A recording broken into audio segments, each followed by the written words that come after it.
What's up mga bossing? Another day, another grind na naman tayo. Dito pa rin syempre sa Revo Classic RO. And for today's video, ipapakita natin kung paano nga ba gawin ang Only Pots method using level up boxes mga bossing. Kaya tumutok na kayo.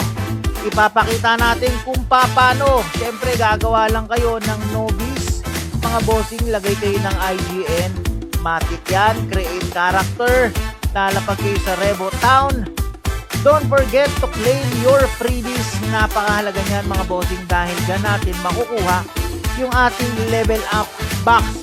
Siyempre isuot nyo na yung inyong mga free equips, dagdag damage, lagay kayo ng stats para tumama kayo sa monster. And alam nyo na kung saan tayo pupunta mga boss. Sa itlog ng mga langgam. Isang itlog lang yan mga bossing. Ang goal lang natin dito is makapag-job level 9 para magkaroon tayo ng storage skill na gagamitin natin later on. At yan na nga, pakamatay na kayo mga bossing. Babalik lang kayo sa Revo Town and syempre check nyo na yung inyong level up box. Kailangan nyo i-click yan dahil hindi mailalagay yan sa storage ng level up box 10. Ilagay nyo na sa storage yan mga bossing.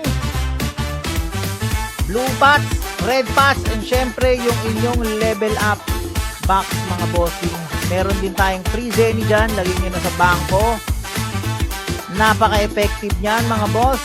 Bago nyo i-delete yung inyong character, syempre balik na kayo sa ating main character.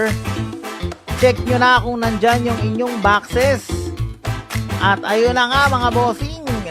There you go, your level up box. 10 times nyo pwedeng i-click yan mabossing hanggang level 99. So, a total of 1,000 kada box yung pwede nyo maklaim na red and blue pots dyan mga bossing. Tapos i-multiply nyo lang yan sa dami ng character na pwede nyo i-create.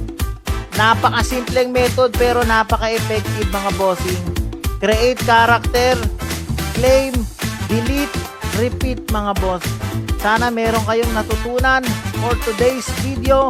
And syempre sa mga newbies natin dyan, tara na dito sa Revo Classic mga boss. Happy gaming and bye bye bye bye.